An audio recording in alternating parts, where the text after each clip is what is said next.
Welcome to the Inspired Impact Podcast, where dedicated female professionals share how they inspire impact every day. Authentic stories, passionate commitment, lives transformed. I'm your host, Judy Carlson. Welcome to today's episode of the Inspired Impact Podcast. I'm excited today to have a conversation with Osga. Lauren is the Director of Development and Communications at WorldDenver. She has an amazing life journey, and I can't wait to learn more. Lauren, welcome to the podcast. Thank you so much, Judy. I'm happy to be here. Yeah, I'm excited to hear your story because you've got so much to your life already. And where did it start, and where did your passion come from? Thank you for saying that. It's funny. I think I always like to start in kindergarten. Back when my parents heard about a brand new school opening, it was just a week before school started, and they enrolled me there. It was a French immersion school, a public school in San Diego. It was half Spanish, half French, and they chose French. I think they thought it would, open doors to diplomacy and, one of a very common language used around the world, even though we lived in San Diego, where probably more than half the population also speaks Spanish. So I showed up. I remember vividly showing up on the first day of school, and of course, no English was spoken. Wow. So all of my teachers were from French-speaking countries, and, they just immediately start big gestures, but speaking to you entirely in French, showing pictures of things and giving you directions. And I remember being wide-eyed and terrified, probably like most kindergartners, I guess. I don't know, because I didn't have the experience in my, native language. But through that, you become fluent very quickly. You have to adapt. And I had such a diverse set of classmates. So many of them were already bilingual in French or Spanish or another language at home. Wow. So having all those friends, and those were the houses you were visiting, those were the birthday parties you were going to, it just felt very normal to me that people come from different places and speak different languages and have different cultures. And I was eating food from Eritrea in kindergarten and grade. So it was just a very unique experience, and set me on a path, I think, to always be seeking out diverse groups of people, learning about other cultures, traveling the world, and soaking that up however I could. So, which, led me to majoring in French in college, and also studying international studies, a small liberal arts school in Southern California as well, where I got to, part of the curriculum was you have to study abroad or have an internship that has a global, impact or implication. I wanted to be totally out of my comfort zone, but also get to use my French. So I studied abroad in Senegal, country in West Africa, where I just thrived. I was totally out of my comfort zone. I mean, in a place where we learned some of the local language, Wolof as well. And there they thought my French was very beginner, because the accent is so different, and they thought, well, that's okay. You're learning. It's okay. And I thought, wait a second. I thought I knew how to speak French. I thought I was fluent. It just goes to show how one language can also appear so different depending on the culture and the part of the world. And, we got to spend some time. We were in the capital for most of it. Most of my peers used like taxi services or walked. I decided to learn the local bus system, which is system is a loose word, I would say. There are no signs, there is no app, there are no, and everyone's speaking Wolof, more so than French. But I got to learn like the names of the neighborhoods and the destination that I was listening for them yelling out, and that's the bus that I would hop on the back of. And they used these kind of gutted out VW buses that I think had been sent from Europe, and that were painted beautiful colors, and someone would just hang out the back and yell where the bus was going, and you had to jump on when it slowed down. And Oh, I loved it. wow. I loved every second of it. And stayed with a host family, um, which is, really life forming. Those are Mhm. relationships that I will always remember. Mhm. And I think, led me to wanting to continue to study as much as I could abroad. Mhm. Um, but I also found out that I was kind of homesick while I was Mm. there, and Okay. that I was studying, it was an arts and culture program, but I chose, of course, my independent study to study something pretty challenging about why I was seeing all these small children, age, 4 to teenagers on the sides of the road, everywhere throughout the city, throughout the Really? countryside, but mostly in the city. And I kept asking, what's going on? Why are all these kids alone and in the street?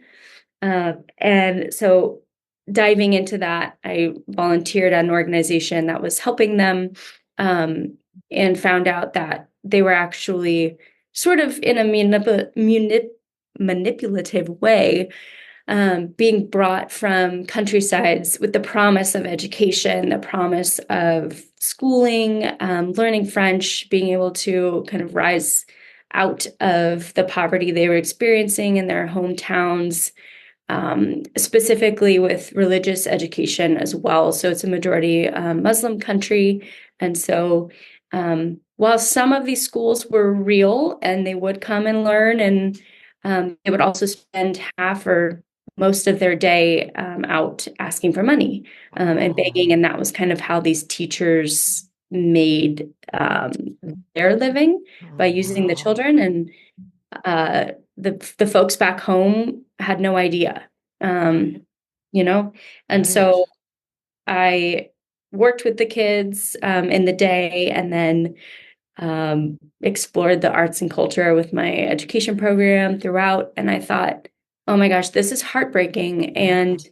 wow, there are similar issues happening in my country, in the Yeah. United States. We're not above this, or we Right.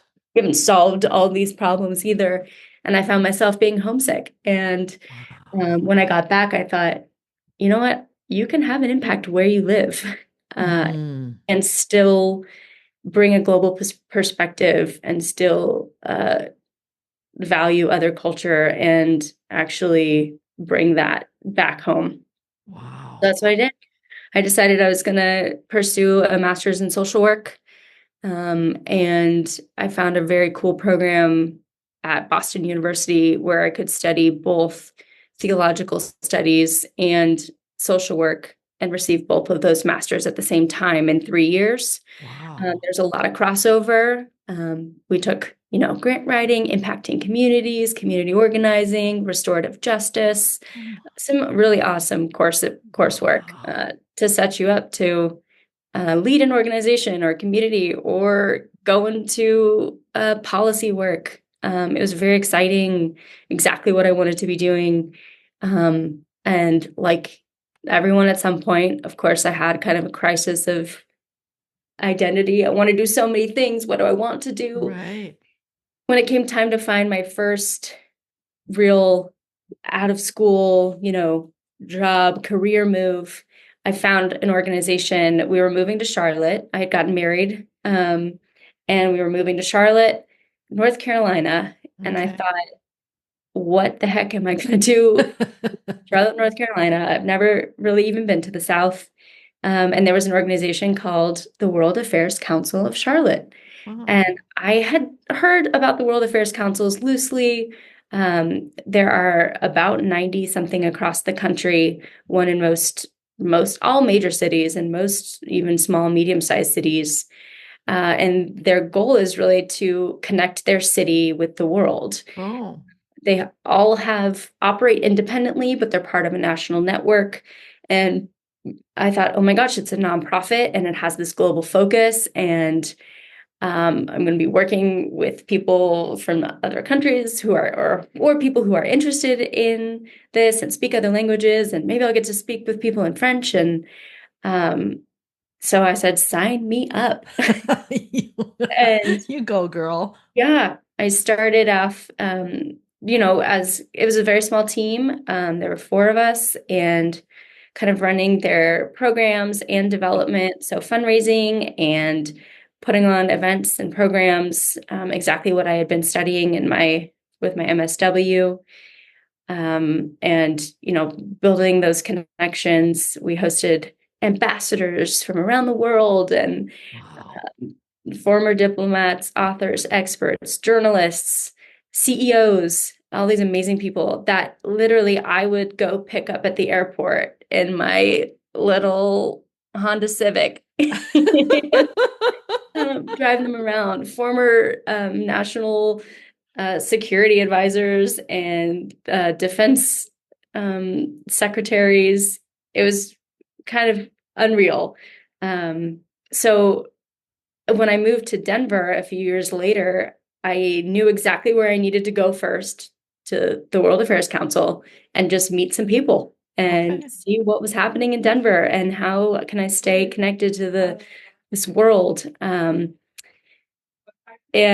WorldDenver is what the World Affairs Council is called here. So Oh, okay. that is how, we all have our independent branding, our Okay. independent nonprofit status, and got to know. So I arrived and I said, reach out to the executive director, who's the founder, Okay. Karen De Bartolome, who is an amazing woman and has pretty much started the organization coming off of its original format from a different organization. So in 2012, WorldDenver was founded in the format that it is now. So not brand new, but kind of in its teenage phase. And I reached out and they said, you know what, we would love to meet, but we have something that's called International Women's Day coming up this week. It's our major event, major fundraiser. Can we get back to you? And I said, absolutely, but also, can I come and can I help? Yeah. So I showed up a few days later, and I had no idea the scale that it was going to be. I mean, it was a massive event with 700 people, an incredible keynote speaker. The governor showed up, the chairs of the event, the board members, the people I sat with at the table, just amazing people that I got to meet. And that was a Friday. And on a Monday, they found out they were going to have a position open and wanted to chat. And turns out it was the development role, which is what I had been doing in Charlotte. And I said, absolutely. I want to learn more. I want to stay plugged in. I love what you all are doing. And then here I am, Ah, 6 years later. There was a COVID pandemic in between. Um, and I'm sure we're going to get into some specifics if you have follow-up questions, but I'll go ahead and kind of tell you what WorldDenver does yeah. as a whole. One of the things that was most exciting to me about WorldDenver was we host what's called the International Visitor Leadership Program. And that is over 80 years old. It was started by Congress and the State Department as an international exchange program, professional exchange program to bring people from now it's 125 different countries into Wow. the US. And what they do is, they're either industry related or country specific, but folks will come to DC and kind of get an orientation about US policy, the structure of our government, do some sightseeing, and then they'll go visit 2 to 4 other cities around the US. Okay. So we are one of the highest trafficked areas for these groups. We Okay. bring about 500 to 600 international visitors every year. And the point is really to show off the best of the US. Okay. Our brightest minds, our hospitality, our innovation, our beautiful national parks and state parks. And so they experience that in all of the cities where they are, but they're only here for 2 to 4 days. So it's very Oh. quick, Mm-hmm. sometimes 5 or 6, but it's a very quick turnaround. While they're here, we set them up with having dinner in someone's home, and we say, that looks like whatever dinner looks like to you and your family. There is no right or wrong way to do this. Mm-hmm. Order pizza, have a barbecue. If you need takeout because you have a busy family, that's what you're going to do. We don't want to create a false sense of what it looks like Right. to be real in all the diverse ways that make up our country. Sure. We want to take them to Rocky Mountain National Park. They get to see snow for the first time sometimes, depending on the season and where they're from. They get to go to a baseball game, but all throughout the day, they're meeting with folks who are doing the same work as them in their that they do in their home countries, and they're exchanging expertise. So, what is your city doing to tackle water shortage, or how are you handling conservation efforts? How does your city combat trafficking in people? Or, what are you doing to infuse more restorative justice practices into your justice system? How are we, and how can we learn from you as well? So what do women's rights look like in your city, in your country? What are issues you're facing? Women in leadership, women in elected office. We get a lot of those programs, and it's pretty incredible to show off the Colorado state legislature that is full of incredible women leading our state.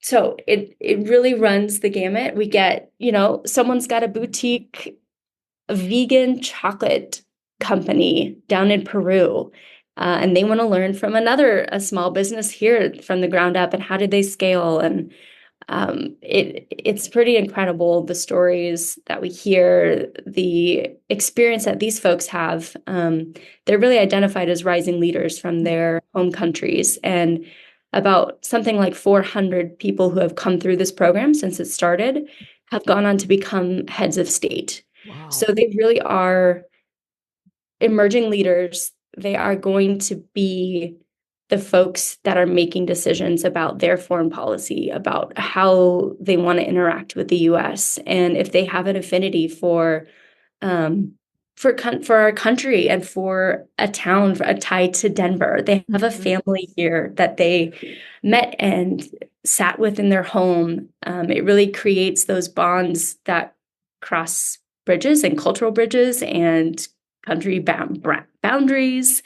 So it's a people-to-people connection that we're building, and it's part of the very small bit of our national budget that goes towards diplomacy within our State Department budget. It is small, it is mighty, and it has made an incredible impact over its history, and it's always had bipartisan support. And we are plowing ahead with it, and continuing to believe that the impact we're making is going to lead to a more peaceful world. Right. Yeah. So that's kind of, one of our flagship programs. We do some other international exchanges. Most of them are inbound. We have youth leadership programs that come through this summer. It's called Tech Girls, and hundreds of girls from around the world come to the US, and they're all already studying STEM, science, technology, engineering, math, in their home countries. And Denver gets to host about 20 students from sub-Saharan Africa. And they come to Colorado, and they get to stay with a homestay family for about 5 days and experience Denver, go to the farmers markets, go on a hike, have barbecues, and go to the movie theater, all these things that, might not be very common where they're from, but they are incredible. it is a very rigorous application process. They have to have very high level of English speaking, reading, and writing, and they only about 2% of the applications are accepted. I mean, I hosted one of the students a couple years ago. She had started her robotics club. She was already, knew she wanted to be what she wanted to do in her career. Some of these students are already studying biomedical engineering, and they know what they want to invent and what they want to cure. They're incredibly inspiring, and they get here and have a blast. We love getting to know them. I learned my first TikTok dances with them. It's one of those wonderful experiences where you think, wow, we live such different day-to-days, and our surroundings are different, and we have different food and different languages, and yet here we are bonding over TikTok dancing. Wow. Which is pretty fun. And they're going to change the world, and we get to meet them and hang out with them for just 4 to 5 days and connect them with, they had a full day at Wings Over the Rockies here, with, 5 different aerospace companies, women who came out to meet them and have kind of speed mentoring. They got a robotics lab, where they programmed little robots to go through little imaginary towns and deliver water or pick up trash or some kind of Wow. activity that would be practical. And they're going to leave loving Colorado. Several of them will end up applying and attending US-based colleges and universities. So that's one of our favorite programs to talk about and to be with. And they were just here 2 weeks ago, so it's fresh on my mind. Yeah. The tech girls. And then I mentioned International Women's Day. Yeah. So WorldDenver hosts the largest International Women's Day celebration in Colorado, one of the largest in the country. We have about 700 people who come out for the day. We'll have an incredible keynote speaker. We've had, the likes of Mae Jemison, the first African-American woman astronaut in space. Last year, we actually had Ellen Ochoa, who's the first Latina astronaut in space. It's not always about space, but those are two of kind of our most well-known speakers. We've had, women who have started their own CEO or started their own tech firms. We had Jane Chen, who founded Embrace Global, and they created small portable incubators for premature babies or newborns. An incubator costs tens of thousands of dollars. Wow. And some of these remote areas of the world, or you think places where mass amounts of people are displaced, or they're living in tents and refugee camps or don't have access to reliable electricity all day. These little incubators, they're made out of actually like NASA spacesuit material. They look like little tiny sleeping bags, and they've saved, I think it is over 1 million babies now at this point. Wow. Since their founding. So hearing her story and talk about inspiring an audience. So we host that event to celebrate both women and girls in Colorado, but also around the world. Have made a difference, are making a difference. And then we also recognize the ways that there's still work to be done. And some of the ways that it feels like we've moved backwards in recent times. But women's issues are human rights issues, and they span the globe on, the scale of what needs to be done. But it is fortunately and unfortunately unifying that women are still fighting for equality around the world. And that doesn't exclude here in Colorado and in the United States as well. So that's one of my projects for the year, and my favorite project. I get to work with some amazing women here in Colorado who volunteer to chair the event, to sponsor the event. It's pretty inspiring to see what we can do when we come together to celebrate and look forward to what's still to be done. The final thing, nope, it's not the final thing, but WorldDenver also hosts speaker series and networking events, and we bring together our globally minded community here in Colorado. We'll bring in authors, experts, journalists, dignitaries, diplomats, to share what's going on around the world. What are some of the most pressing issues we're facing? What are we talking about? What's breaking news? How can we be informed beyond the headlines, what we read on the news? And that's all, that's inspiring to see so many people in Colorado care and Mhm. want and be invested. And, a lot of folks have either worked abroad, studied abroad, lived abroad, and they find themselves here in Denver. And some people like to say, Denver is not a very global city, but it really is. And hopefully, this is just one little snippet of how globally connected we are, and that WorldDenver is here. We've got a community of 4,000 people who participate in our programming throughout the year. We are hosting, 40 events throughout the year. Anyone can come to. They are always open to the public. And join us on International Women's Day. Come see that celebration, be in a room full of inspiring women, and leave lifted up and with new connections. And then open your home to host a student for 4 or 5 days. It's very short. It'll leave a lasting impression. I'm still in touch with my student from 3 years ago. She's on to college now. And or just for a dinner. We Mhm. call them world dinners. Um, Okay. have a dinner with a few folks in your home.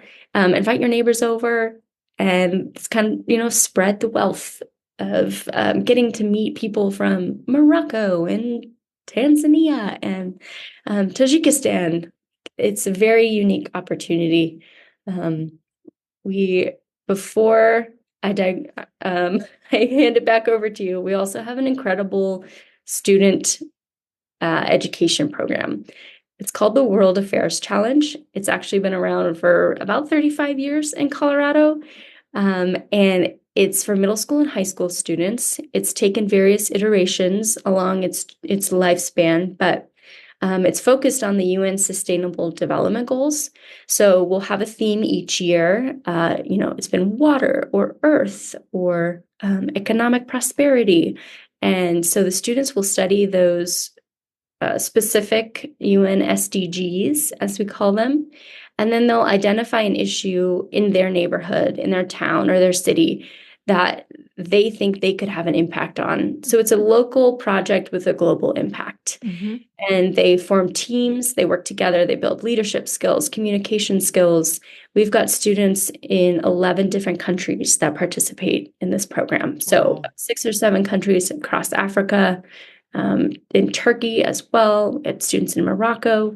And so it's the students get to see that, oh, wow, those students in Turkey are facing similar issues to us. We've Mhm. all got a recycling problem, interesting, or trash problem, waste running into our water sources, all these things that unfortunately connect us, but inspire them to see that they might be 13, 14, but they can have a true impact in their community. Um, Students in Littleton realized that the water was running off into the Platte River, and that any debris or whatever would fall down into those, in the curb, the opening in the curb would end up in the Platte River.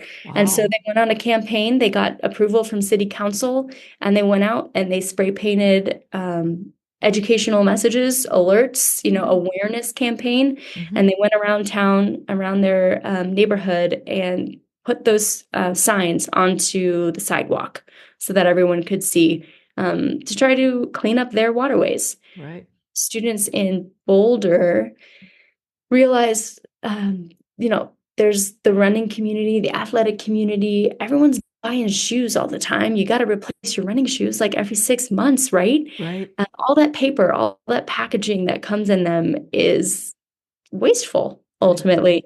And they came up with a material made of um, coffee grounds, mycelium. I wish I could tell you other things, scientific words, and they made it in the lab at their school. And so it comes out as like a sheet of paper that looks kind of like coffee grounds that you can then wrap up the shoes in. It provides that protective padding.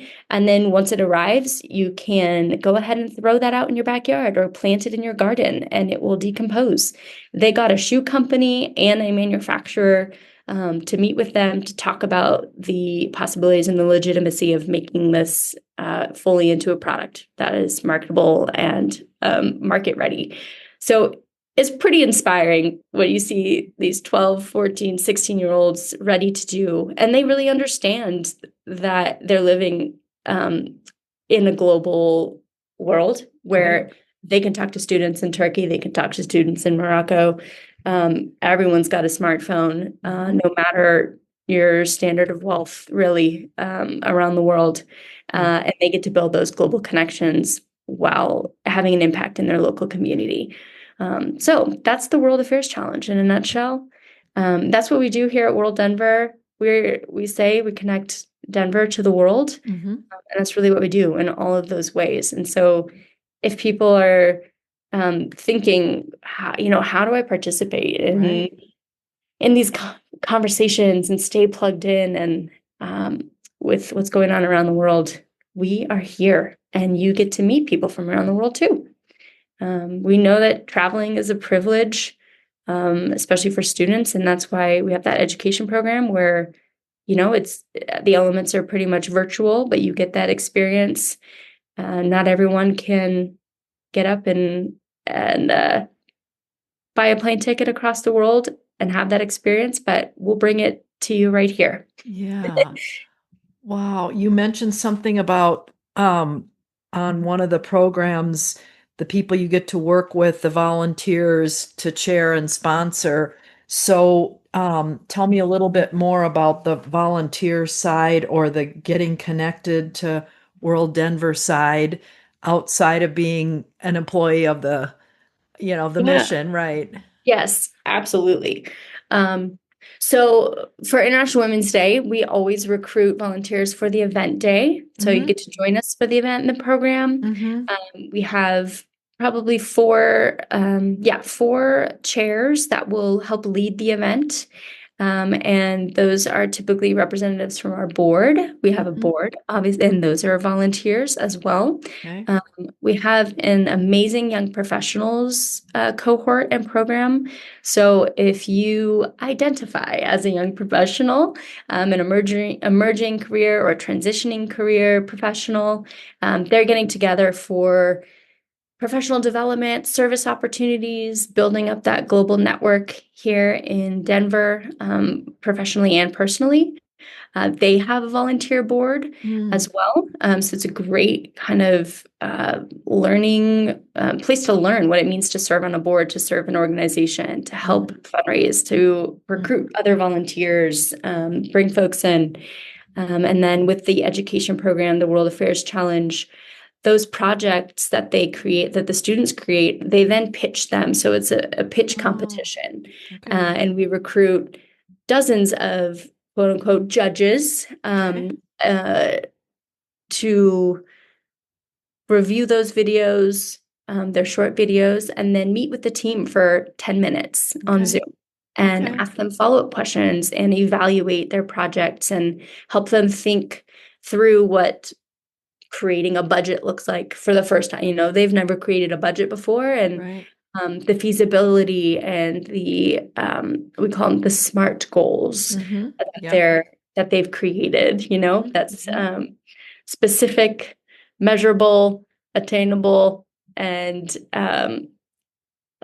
realistic and time bound. So they have to kind of meet all of those with their project, helping them think through that, and then scoring them, and ultimately helping select those winners who can apply for small grants to then implement their projects and see them through. So we're recruiting for those judges typically in January and February. And so sign up for our newsletter if you want to get involved in that and let us know. It's all on, you pick the times you want to volunteer. It's an hour on Zoom, and it's pretty low lift and very high impact for both the students and the judges. Yeah. Always leave inspired, certainly. And then I mentioned those world dinners. So you can sign up to be a host for meals in your home, and that usually they're on Sunday evenings, and you'll have 3 to 4 people in your home. A lot of those groups are English proficient, and then sometimes if they're not, they will have a translator with them as well. So you'll host those folks in your home one evening. And then also we have those homestay opportunities as well. So some of them are 3 days, 5 days, and then we have all the way up to 4 weeks. That's pretty much our longest homestay, where a fellow might be here to work with a company over 4 weeks. I mentioned that vegan chocolatier from Peru who came and worked with a company, and they said, this was the most impactful experience of my career. The host company said, and they wished, and they keep in touch, and they, exchange, what they're working on and how they're growing their business. So you can be a company that hosts one of those visitors to work with you and exchange expertise. You can be, you can host them in your home for that time as a homestay host. And then we have about 2,500 professional resources around Denver and around Colorado. And those are individuals, companies, organizations who have volunteered to have meetings with these groups when they come to town. I think absolutely I would like to meet with a group of mayors from Europe and talk about what they're doing in their town, and we'll tell them what we're doing. And it's pretty impactful. It's a pretty impactful kind of hour and a half of your time, and that you can offer your employees as well to get those experiences. So there's lots of those ways to kind of meet international visitors that are coming through town, help host them, show them hospitality and a warm welcome. And all of that information is usually shared out in our newsletters, which we send out every other week. So signing up for our newsletter is probably the best way to kind of get tapped into that. We've got a, sign up to volunteer link on our website as well. You can just get more information about that. Yeah, I think those are Wow. those are all the ways to get plugged in. That's amazing. I figured you had to have professional resources when you said that the aerospace companies come to Wings Over the Rockies to talk about these people. Yes. Oh, yes. My gosh, the relationships that you've built around Denver and Colorado are amazing. Wow. Well, Lauren, this has been the most educational time I think I've ever spent learning. And oh my gosh, this is thrilling, exciting, and so many opportunities for just the people in our own neighborhoods to become volunteers and participate and learn global issues. So thank you so much. Yeah, wow. Thank you, Judy. I appreciate the opportunity to share about what we're doing, and I hope you'll join us as well. Yeah. I'm inspired to search it out and get more involved. So thank you for me too. Great. And everybody save the date. International Women's Day is going to be March 6th, 2026. Okay. We'll be at the Denver Center for Performing Arts. Okay. We will be announcing our keynote speaker soon. So follow us on Instagram, Facebook, LinkedIn. We're at WorldDenver on all of those platforms. WorldDenver. Okay. Yep. Done. Wow, wonderful. Well, I sure appreciate your time today. Thank you for sharing so much great information. And I can't imagine a person who's more perfectly suited for what you're doing than you from where you came, and the impact that your parents had to make that decision when you're 5 years old, and to see it come to fruition is really fulfilling and thrilling for me. So great. That's great, Absolutely. Lauren. Yeah, thank you. Thanks, Judy. And thanks for what you do and for creating this platform. You bet. All right, my dear. Well, take care. Have a great rest of your day. Bye. Thanks so much for joining us for the Inspired Impact podcast. To listen to past episodes, please visit theinspiredimpactpodcast.com.